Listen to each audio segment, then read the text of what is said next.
Hello dear students, welcome again.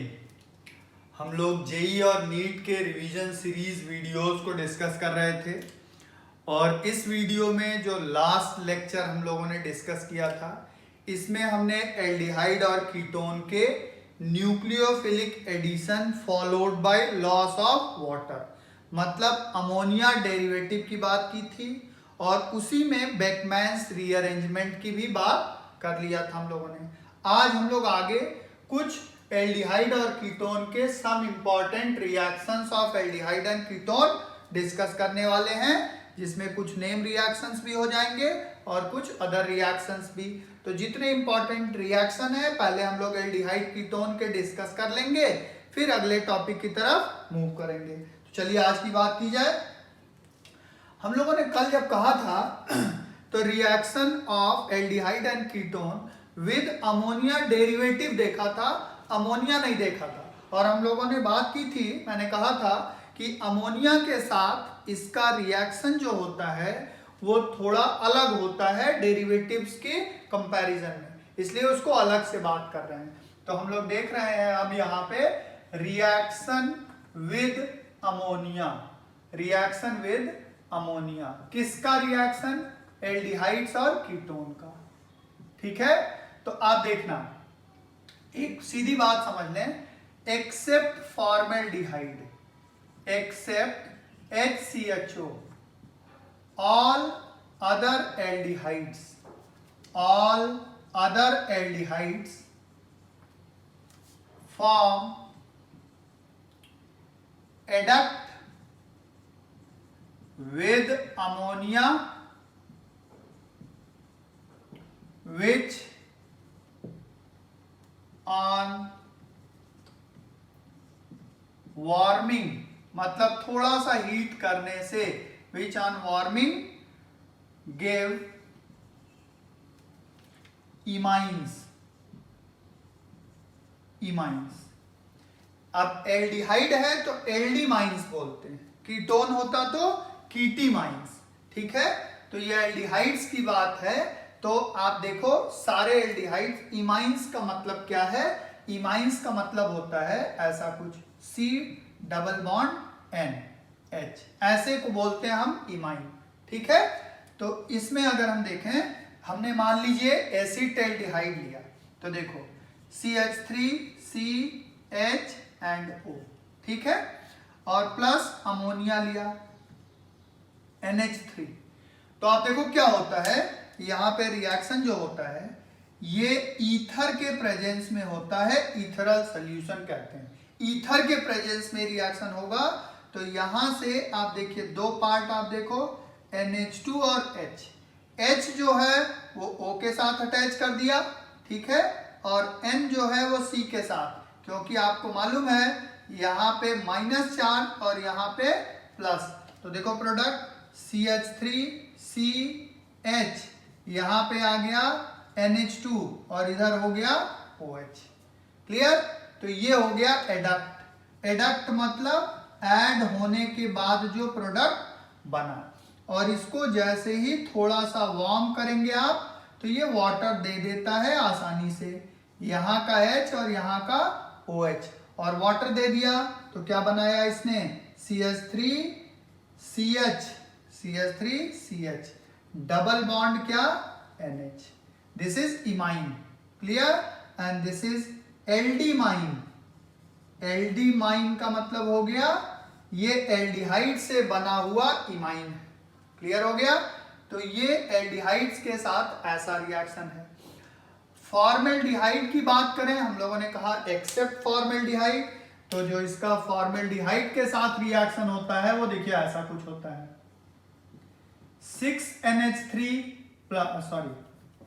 4NH3 plus 6HCHO, this gives CH2 whole 6N4 plus 6H2O. Clear? This is hexamethylene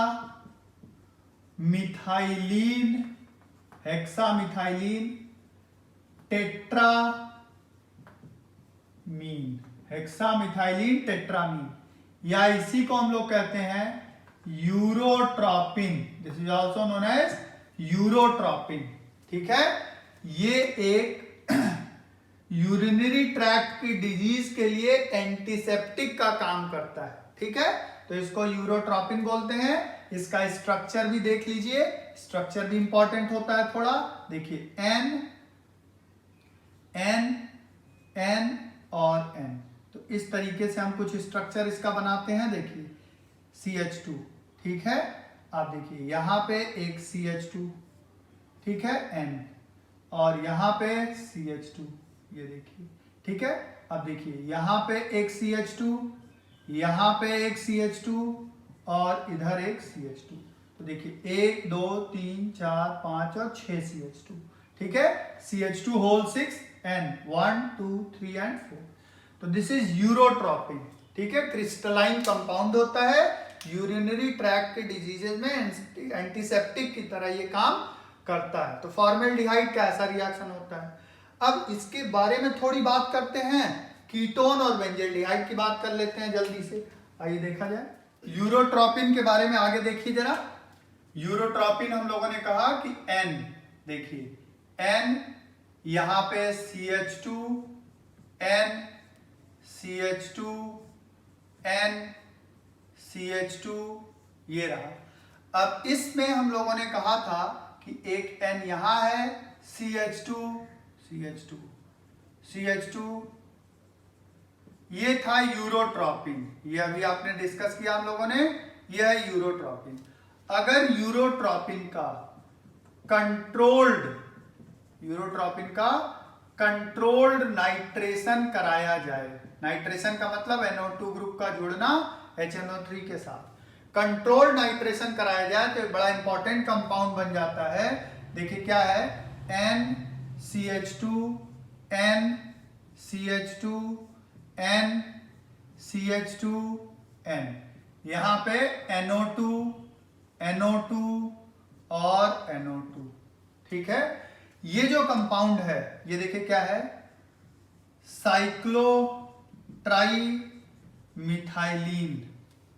methylene.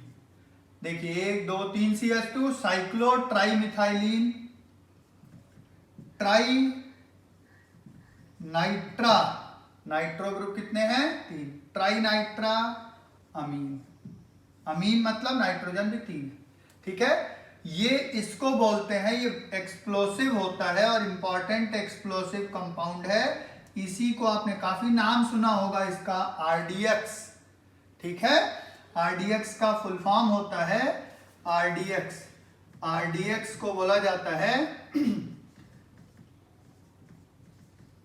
Research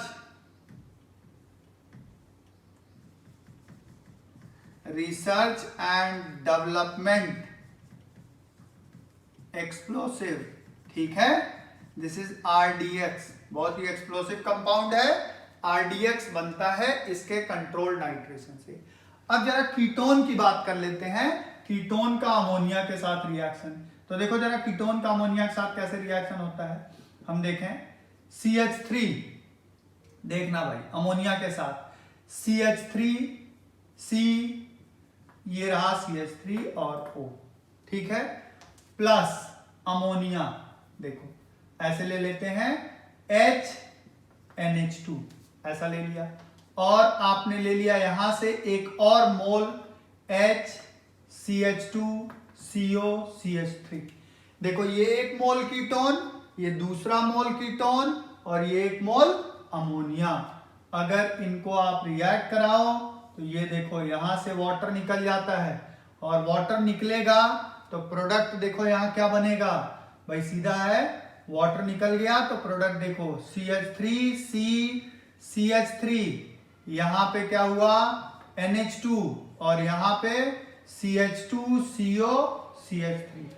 this is called डाईएसीटोन अमीन। तो ये ammonia के साथ acetone या ketone का reaction है, ठीक है, specific. ये हमने कहा था फॉर्मेल्डिहाइड और एल्डिहाइड के साथ हो गया। अब एक और रिएक्शन देख लो यही बेंजल्डिहाइड के साथ, वो भी बड़ा इंपॉर्टेंट रिएक्शन होता है। तो यहाँ पे आपने देखा कि कीटोन का 2 मोल था, अमोनिया का 1 मोल। अब 2 मोल बेंजल्डिहाइड का, 3 मोल बेंजल्डिहाइड का, 2 मोल अमोनिया का। देखो कैसे, C6H5CHO, C6H5CHO, this is benzaldehyde. अब plus H2NH, H2NH, this is ammonia, इस तरीके से लिखा गया, ठीक है भाई। प्लस इधर लिख देता हूं मैं OCH C6H5, 3 मोल लेना था ना, 1 मोल, 2 मोल और 3 मोल बेंजल्डिहाइड। अब यहां पे अगर आप रिएक्शन चेक करो तो रिएक्शन इसमें देखो, एक आपका वाटर यहां से निकला, एक वाटर मॉलिक्यूल यहां से निकला और एक वाटर मॉलिक्यूल यहां से निकला, ठीक है। तो ये 3 वाटर मॉलिक्यूल निकल गए। अब ये वाटर मॉलिक्यूल निकलने के बाद यहां पे H2O निकल गया 3 मोल, ठीक है। अब देखो प्रोडक्ट जो बना, वो प्रोडक्ट क्या है, product is C6H5CH, C6H5CH, double bond N, यहां भी double bond N, double bond N, and इसकी वैलेंसी 2 फ्री हुई हैं, तो CH C6H5, क्लियर। तो ये जो कंपाउंड बना, this compound is called hydrobenzamide, this compound is called hydrobenzamide. ये पूछा गया है कैसे हाइड्रोबेंजामाइड बनता है। तो ये हुआ हमारा एक रिएक्शन, किसके साथ, अमोनिया के साथ रिएक्शन, जो बेंजल्डिहाइड, कीटोन और एल्डिहाइड का। चलिए आगे बात करते हैं। नेक्स्ट इंपॉर्टेंट रिएक्शन जो है, हम लोग जरा बात करते हैं टॉलेंस टेस्ट की। टॉलेंस टेस्ट या टॉलेंस रिएजेंट टेस्ट, ये कैसे है, क्या है। बेसिकली ये एक ऑक्सीडेशन रिएक्शन है, ऑक्सीडेशन ऑफ एल्डिहाइड्स, ठीक है। तो यहीं पर लिख देता हूं, ketones do not give Tollens test, Tollens test. अब फ्रक्टोज की बात है, फ्रक्टोज एक कीटोन है, वो आगे डिस्कस कर लेंगे। फ्रक्टोज देता है, ketones do not give Tollens test, ठीक है, टॉलेंस रिएजेंट टेस्ट, एक बात। दूसरी बात इसमें ध्यान ये रखनी है कि जो ऑक्सीडेशन रिएक्शन है, इसमें aliphatic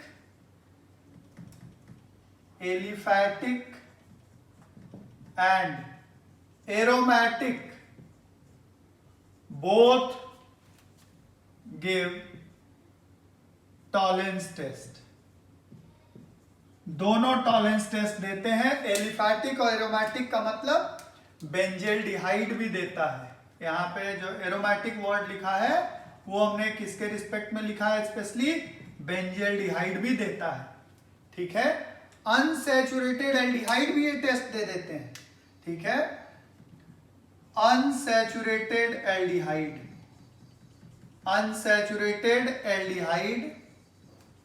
also give this test without affecting double bond, मतलब जो डबल बॉन्ड है अनसैचुरेशन में या ट्रिपल बॉन्ड, वो अफेक्ट नहीं होता है और टॉलेंस टेस्ट दे देते हैं। तो टॉलेंस रिएजेंट होता क्या है, पहले इसकी बात कर लें। टॉलेंस रिएजेंट बेसिकली क्या होता है, अमोनिकल सिल्वर नाइट्रेट, और ये प्रिपेयर किया जाता है सिल्वर नाइट्रेट में NH4OH डाल करके, जब तक Ag2O प्रेसिपिटेट ना बन जाए। इसका मतलब ऐसे बनाया जाता है silver nitrate ammoniacal, NH4OH plus AgNO3, ये देता है Ag2O plus NH4NO3 plus water, और ये ग्रे कलर का प्रेसिपिटेट आता है, ग्रे PPT, ठीक है। अब इस ग्रे प्रेसिपिटेट को देखो, Ag2O प्लस NH4OH। इसमें फिर से डिजॉल्व किया तब ये देता है AgNH3 whole twice OH plus H2O। ठीक है, इसी को हम कहते हैं, इसी को यूज करते हैं टॉलेंस रिएजेंट में। इसी को यूज किया जाता है टॉलेंस रिएजेंट में। ठीक है भाई। तो अब ये टॉलेंस रिएजेंट बेसिकली हमने कहा है क्या है, ऑक्सीडेशन ऑफ एल्डिहाइड। इसका मतलब इसका खुद का क्या होने जा रहा है, रिडक्शन। कैसे होता है आप देखो, कोई भी एल्डिहाइड आपने लिया RCHO प्लस आपने ले लिया AgNH3 होल ट्वाइस OH। ठीक है, तो इसका ऑक्सीडेशन मतलब RCOO बन गया ये। ठीक है, एसिड में कन्वर्ट हो गया RCOH plus Ag plus NH3 plus water. ये जो बनता है, इसीलिए इसको सिल्वर मिरर टेस्ट भी कहा जाता है। This test is also known as silver mirror test. Silver mirror बनता है। अब ये सिल्वर मिरर क्या मतलब है, इसलिए कि टेस्ट ट्यूब के अंदर अगर सिल्वर का डिपोजिशन हो जाएगा तो बाहर से टेस्ट ट्यूब सिल्वर मिरर की तरह काम करता है, इसलिए इसको कहा जाता है सिल्वर मिरर टेस्ट। ठीक है, तो इसको कहते हैं सिल्वर मिरर टेस्ट। इसमें ये ऑक्सीडाइज हो गया और ये खुद रिड्यूस हो जाता है।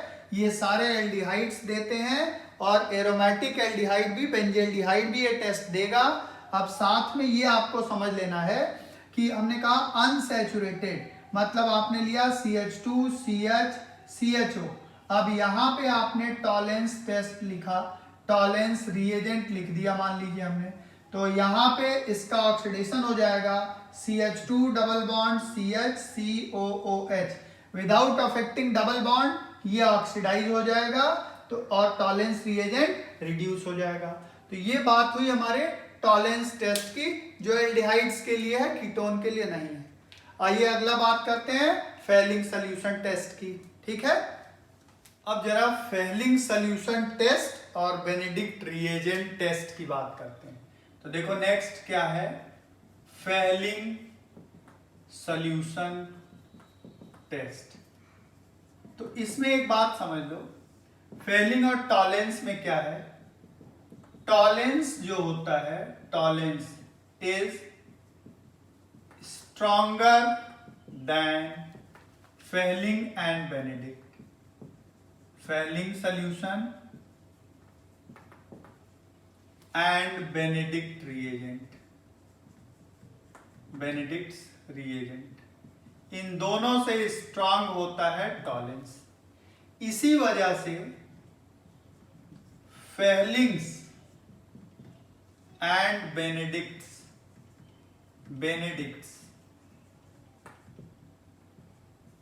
cannot reduce इसलिए कि खुद तो ऑक्सीडाइज होंगे, cannot oxidize मतलब ये खुद क्या होंगे, रिड्यूस।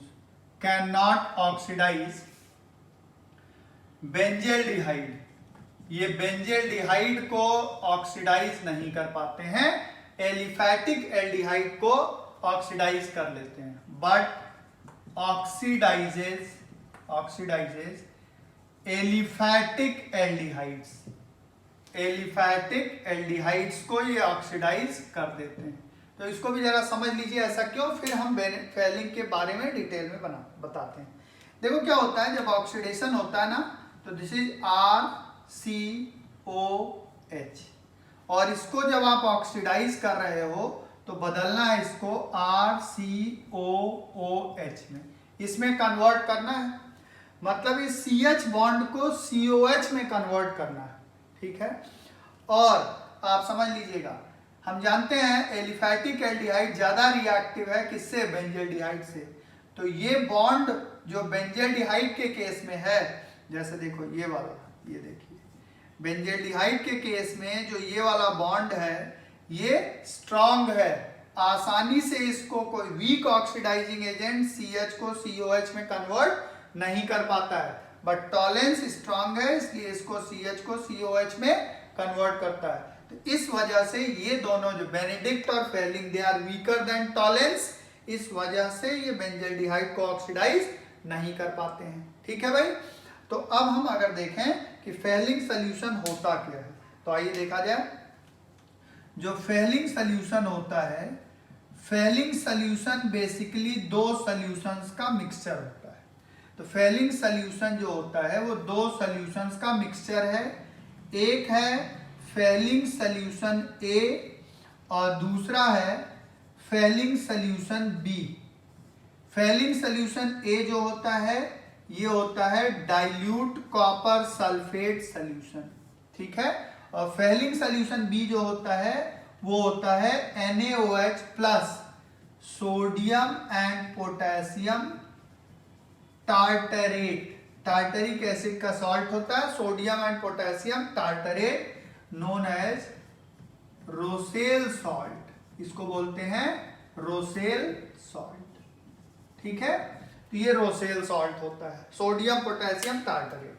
अब बेसिकली हमें इसका स्ट्रक्चर और ये सब की जरूरत नहीं है, हमें खाली रिएक्शन देखना है। तो देखिए रिएक्शन कैसे होता है। रिएक्शन ऐसे होता है इसका कि आप देखो, जब ये CuSO4 इससे रिएक्ट कर जाता है तो CuOH होल ट्वाइस बना लेता है। ठीक है, तो हम लोग ऐसे लिखते हैं रिएक्शन को RCHO, ये कोई एल्डिहाइड है, ठीक है, प्लस CuOH होल ट्वाइस ऐसे लिखा, प्लस NaOH लिखा।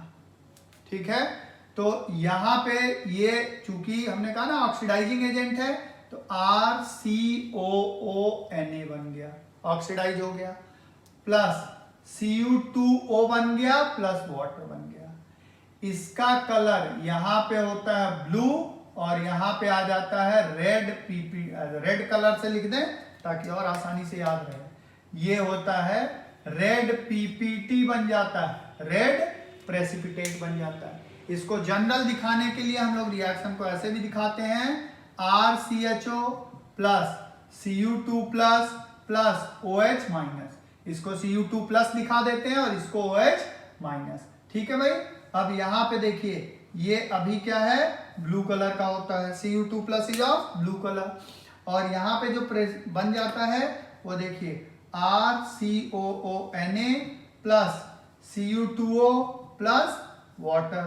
ठीक है, अब यहाँ पे Na ना लिख लें अगर हम लोग, क्योंकि आपने OH लिखा तो यहाँ माइनस लिख दीजिए, सॉल्ट रहेगा। और इसका कलर होता है क्या, रेड प्रेसिपिटेट। इसका मतलब ब्लू कलर किस में कन्वर्ट हो जा रहा है, रेड में। तो ये होता है आपका Fehling solution test, blue colour converted to red. अब इसी के जैसा एग्जैक्टली अगर हम बात करें बेनेडिक्ट की, तो आइए जरा बेनेडिक्ट सोल्यूशन टेस्ट भी देख लें यहीं पे।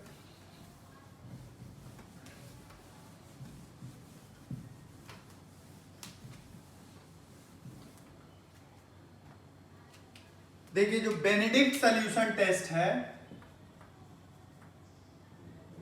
बेनेडिक्ट सोल्यूशन टेस्ट, ये भी एक वीक ऑक्सीडाइजिंग एजेंट है। मैंने बताया ये भी एरोमेटिक एल्डिहाइड को रिड्यूस नहीं कर पाएगा। बेनेडिक्ट सोल्यूशन एक्चुअली क्या होता है, ये होता है मिक्सचर ऑफ कॉपर सल्फेट। कौन सा कॉपर सल्फेट, अल्कलाइन, मतलब इसमें भी NaOH है, and mixture of alkaline copper sulphate and sodium citrate, alkaline copper sulphate and sodium citrate. ठीक है, बाकी सब कुछ टेस्ट वैसे ही है। कैसे, आप देखो RCHO plus sodium citrate alkaline NaOH और CuSO4, फिर CuOH whole twice mean Cu2 plus और NaOH है तो OH माइनस, ये बेसिक। अब यहाँ पे फिर वही काम RCO माइनस और Cu2O और H2O। तो ये आपका जो प्रेसिपिटेट मिला, यहाँ भी कौन सा मिलेगा, रेड PPT मिलेगा। ठीक है, और यहाँ पे जो इसका कलर है वो कौन सा है, ब्लू है। तो बेनेडिक्ट और फेलिंग एक जैसे ही है, they are weaker oxidising agent. ठीक है, चलिए आगे बात करते हैं। अब हम लोग एक बहुत ही इंपॉर्टेंट रिएक्शन की बात करते हैं, जिसका नाम है हैलोफॉर्म रिएक्शन। बेसिकली ये भी ऑक्सीडेशन की तरह ही होता है, मतलब ये क्या करता है, oxidation of aldehyde and ketones. लेकिन सबका ऑक्सीडेशन नहीं करता है, किसका करता है अभी देखते हैं। इसी हैलोफॉर्म रिएक्शन में एक हम लोग जब आयोडोफॉर्म लेते हैं तो उसको बोलते हैं आयोडोफॉर्म टेस्ट। क्यों बोलते हैं? क्योंकि आप देखो जो CH हैलोफॉर्म है क्या, जैसे CHCl3 ये क्या चीज है, क्लोरोफॉर्म, दिस इज क्लोरोफॉर्म।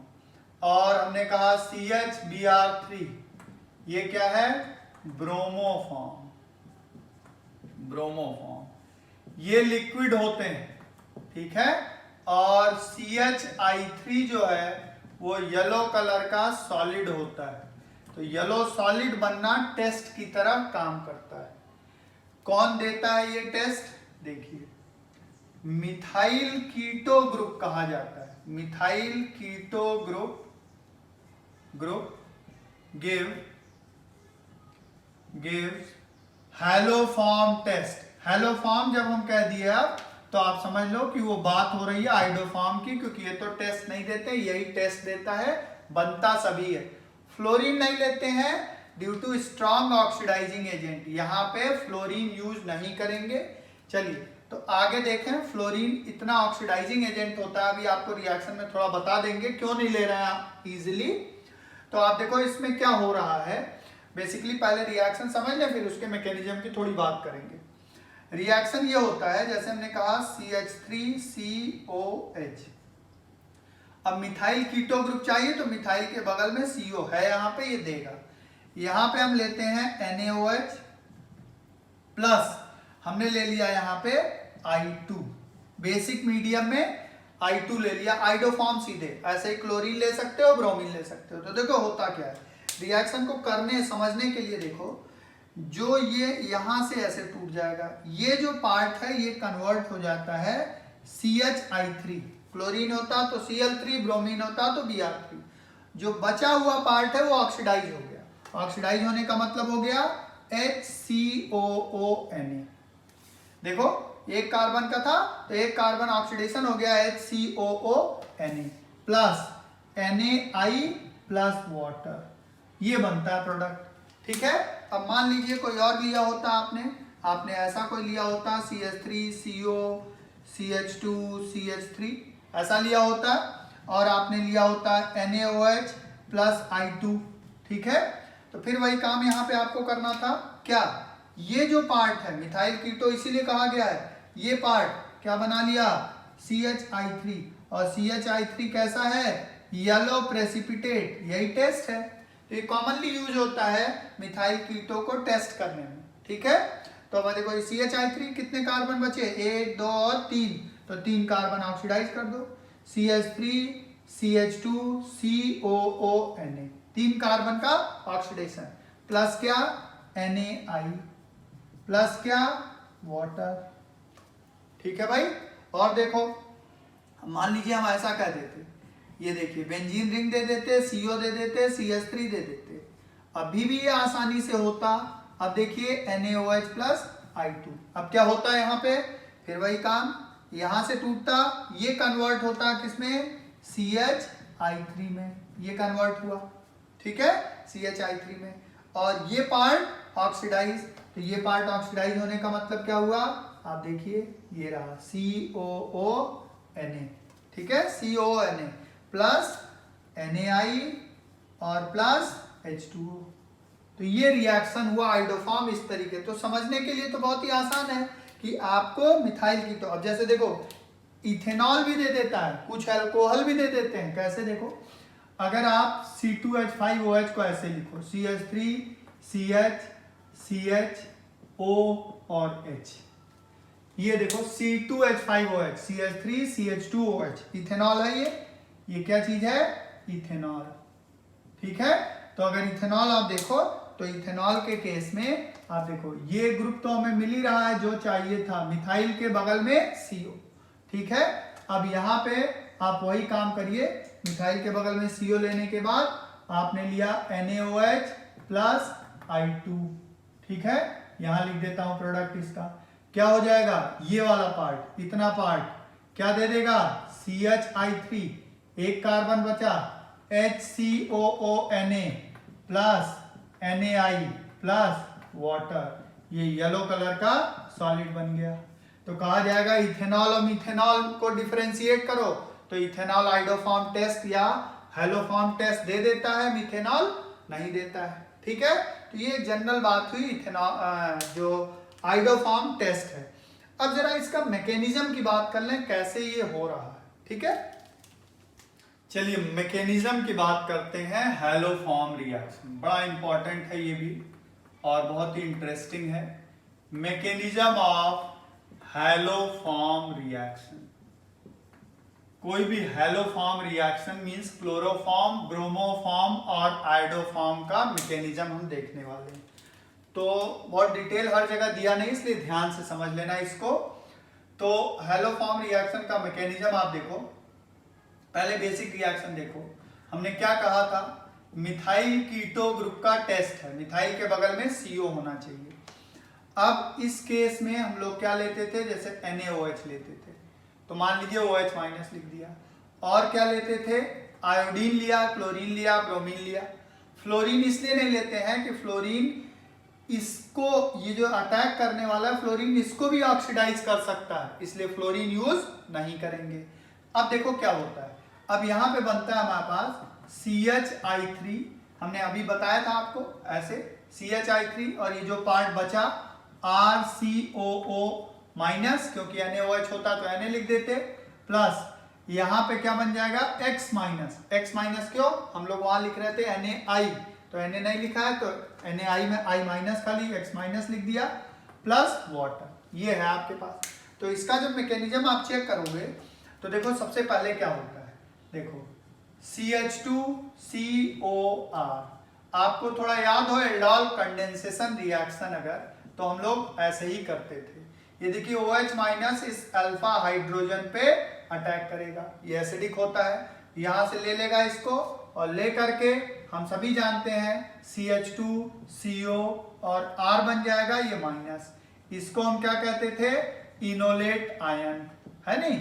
ये रेजोनेंस में रहता है, रेजोनेंस में ये रहता है, हम लोग पहले भी बात कर चुके हैं। अगर ये यहाँ आया तो ये इधर चला जाएगा, CH2 double bond CO minus R, ठीक है।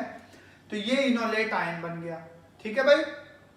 अब इस इनोलेट आयन पे देखिए माइनस है, XX जो ये X2 है, ये अटैक किया। X2 जब अटैक करेगा तो इसका हेट्रोलिटिक फिशन होगा, और हेट्रोलिटिक फिशन होगा तो यहाँ पे X प्लस निकलेगा, समझना भाई, X प्लस क्यों, क्योंकि अब देखो ये X प्लस जो है यहां से निकलेगा क्या, X माइनस, और इसमें से X प्लस, मतलब ये एक तरफ शिफ्ट हो गया और प्लस बचा, वो प्लस जा करके यहां अटैक किया। अटैक किया तो आप देखो क्या हो गया, CH2 और क्या लग गया X, CO और R, क्लियर। अब इसमें आगे समझना, ये कई बार ये स्टेप रिपीट होने वाला है, देखो कैसे। अब फिर OH माइनस, फिर बेस, अभी भी अल्फा हाइड्रोजन है, ये बेस यहाँ पे अटैक किया अल्फा के पास। अब देखो क्या बना दिया, यहाँ क्या निकला होगा भाई H2O, यहाँ क्या निकला X, यहाँ क्या निकलेगा H2O, OH माइनस और H। तो अब देखो क्या हो जाएगा, CH, यहाँ क्या लगा हुआ है X और एक और माइनस, वही इनोलेट जैसा स्ट्रक्चर COR, ठीक है। फिर यहाँ पे आप X और X, फिर वही यहाँ निकलेगा X माइनस, हेट्रोलिटिक फिशन, और X प्लस जाकर के यहाँ अटैक किया, एकदम वही चीज रिपीट हुई।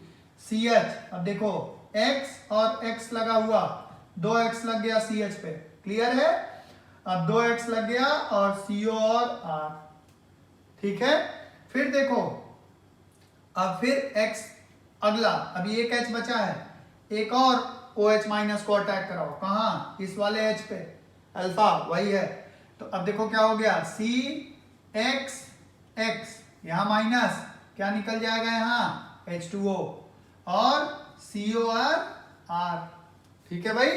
आगे बढ़िए, देखिए कई बार रिपीट हो रहा है, इंपॉर्टेंट मैकेनिज्म है ये। अब देखो क्या होगा, फिर एक्स एक्स, एक्स और एक्स, तो ये हेट्रोलिटिक हुआ, निकला क्या x माइनस, और x प्लस जाकर के यहाँ अटैक कर दिया, अटैक कर दिया। तो अब सीधा सीधा मैं लिख देता हूं जरा, CX3 हो गया, x2 था CX3, CO और R ये बन गया।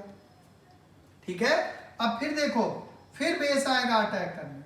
अब अगर बेस अटैक करने आया तो यहां ध्यान रखना भाई, यहां मान लो CH3 है सपोज, या मान लो CH2 CH, तो यहां अल्फा है, इधर तो अल्फा हाइड्रोजन खत्म, तो इसको इधर अटैक करना चाहिए। लेकिन ऐसा नहीं होता है, क्योंकि इस ग्रुप का बहुत तगड़ा माइनस आई हो चुका है और ये इधर भी खींच रहा है, तो यहाँ पे प्लस चार्ज की डेंसिटी बहुत ज्यादा हो चुकी है, इसलिए ये OH अब कहाँ अटैक करेगा, यहाँ पे। और यहाँ अटैक किया तो बना क्या, CH3C। आप देखो ध्यान से, ये वाला बॉन्ड इधर शिफ्ट होगा तभी तो वैलेंसी फ्री होगी, O माइनस, और OH, और क्या बन गया R, ये बना टेट्राहेड्रल इंटरमीडिएट बन गया। क्या तैयार हो गया, ये टेट्राहेड्रल इंटरमीडिएट तैयार हो गया ये। ठीक है, अब ये देखो टेट्राहेड्रल इंटरमीडिएट अब क्या करता है, समझना ध्यान से। अब इस केस में जब ये बॉन्ड बनने की कोशिश करेगा तो इसकी वैलेंसी 5 होगी, OH, और इसमें अच्छा लीविंग ग्रुप ये है, this is good leaving group, है ना। तो ये गुड लीविंग ग्रुप का मतलब आसानी से ये निकल जाएगा, तो ये निकल गया। ठीक है, तो आप देखो क्या तैयार हो गया, RCOOH,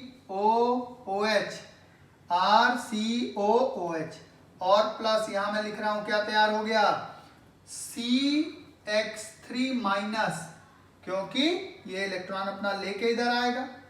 अब याद रखो, ये वाला चूंकि इसका नेचर एसिडिक है तो ये H यहां आ जाएगा और यहां आ गया, तो ये बन गया CHX3 और ये बन गया RCOO माइनस। तो this is complete mechanism of haloform reaction. बहुत ही अच्छा रिएक्शन है, एक बार जल्दी से रिपीट करता हूं। मैंने कहा जब भी आप मिथाइल कीटोन लोगे तो मिथाइल वाला एसिडिक हाइड्रोजन होता है, OH वहां अटैक करेगा, इनोलेट बनाएगा, उस इनोलेट पे X अटैक करेगा, X2 मतलब I2Cl2Br2, हैलोफॉर्म जो भी आप बनाना चाहते हैं, क्लोरो ब्रोमो आयोडोफॉर्म, हम आयोडोफॉर्म लेते हैं क्योंकि टेस्ट वही देता है। तो ये X का हेट्रोलिटिक फिशन, X माइनस निकल गया, X प्लस आके अटैक किया, फिर वही चीज रिपीट होते चला गया। यहाँ पे यहाँ पे ध्यान देना है, जब OH यहाँ का H खत्म तो इतना तगड़ा माइनस आई है कि उसको ये ज्यादा अच्छा न्यूक्लियोफिलिक अटैक के लिए साइट बना दिया है, तो ये यहाँ पे अटैक करेगा, और यहाँ अटैक किया इसने तो टेट्राहेड्रल इंटरमीडिएट, ये चार्ज गायब होगा तो CX3 निकल जाएगा, ये माइनस न्यूट्रलाइज होने के लिए इस एसिडिक नेचर इसका H तो दे ही सकता है, ले लेगा ये माइनस और ये X3, तो देखिए ये और ये तैयार हो गया। ठीक है, तो this is all about haloform reaction. आज हम लोगों ने कुछ इंपॉर्टेंट रिएक्शन की बात की है, अगले लेक्चर में हम लोग एल्डिहाइड कीटोन कोशिश करेंगे कंक्लूड कर दें सारे इंपॉर्टेंट रिएक्शंस को बात करके। ठीक है भाई, आप अभी तक अगर सब्सक्राइब नहीं किए चैनल तो सब्सक्राइब कर लीजिए, सेफ रहिए, केमिस्ट्री को एंजॉय करिए, क्वेश्चन भी कभी कभी पूछ लिया करिए। ठीक है, थैंक यू सो मच।